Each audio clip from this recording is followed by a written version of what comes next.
ఈ మధ్య హీరోయిన్స్ చేసింది ఒక సినిమా అయినా సరే లగ్జరీ లైఫ్ అనుభవిస్తున్నారు. చిన్న సినిమానా పెద్ద సినిమానా అని కాకుండా సినిమా హిట్ అయితే మాత్రం తన లైఫ్ స్టైల్ని పూర్తిగా మార్చేస్తున్నారు. కొందరు విల్లాలు ఆస్తులు కొంటే మరికొందరు ఖరీదైన కార్లు కొంటున్నారు. ఇప్పుడు మరో హీరోయిన్ లగ్జరీ కార్ను కొనుగోలు చేసింది. రీసెంట్గా టాలీవుడ్ హీరో నాన్న నిర్మించిన కోర్టు మూవీతో తెలుగు ప్రేక్షకులను అలరించిన హీరోయిన్ శ్రీదేవి. ఈ సినిమాతో జాబిలీ పాత్రలో నటించిన తెలుగు అమ్మాయి శ్రీదేవి బాగా పాపులర్ అయింది. తాజాగా ఈ అమ్మడు కొత్త కారు కొన్నట్టుగా శ్రీదేవి సోషల్ మీడియా ద్వారా తెలిపింది. అందుకు సంబంధించి ఫొటోస్ అయితే వైరల్ అవుతున్నాయి.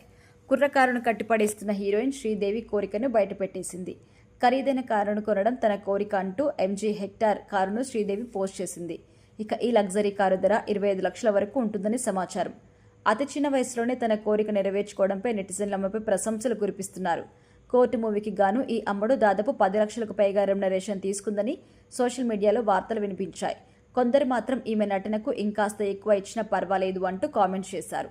ఈ సినిమా తర్వాత సోషల్ మీడియాలో శ్రీదేవికి ఫాలోవర్స్ కూడా బాగా పెరిగిపోయారు. ఈ కుర్ర హీరోయిన్ అసలు పేరు శ్రీదేవి ఆపల్ల. ఆంధ్రప్రదేశ్లోని కాకినాడ ఈమె సొంతూరు. కోర్టు మూవీలో జాబలి పాత్ర కోసం ఎవరు సెట్ అవుతారా అని డైరెక్టర్ రామ్ జగదీష్ వెతుకుతున్న టైంలో ఈమె చేసిన ఇన్స్టాగ్రామ్ రీల్ని చూసి ఆ క్యారెక్టర్కి ఈమె సెట్ అవుతుందని ఫిక్స్ అయ్యారు. ఆమె అడ్రస్ కనుక్కొని పిలిపించి ఆడిషన్ చేసి సెలెక్ట్ చేశారు. ఈ ఏడాదిలో ఆమె ఇంటర్ పూర్తి చేసింది. అమ్మానాన్నలిద్దరూ రియల్ ఎస్టేట్ రంగంలో ఉన్నారు. సినిమాలోకి రావాలనే ఇంట్రెస్ట్తోనే ఆమె రీల్స్ ఎక్కువగా చేస్తున్నారని ఒక ఇంటర్వ్యూలో కూడా చెప్పారు. ఏదేమైనా కూడా మొదటి సినిమాతో ఇంత క్రేజ్ని సంపాదించుకోవడం మామూలు విషయం కాదు. ఇక నెక్స్ట్ ఏ హీరోతో సినిమా చేస్తుందో చూడాలి. ప్రస్తుతం అయితే మరో 2 ప్రాజెక్టులకి సైన్ చేసినట్టుగా సోషల్ మీడియాలో ప్రచారం జరుగుతుంది. దీనిపై ఆమె అయితే క్లారిటీ ఇవ్వలేదు ఇంకా.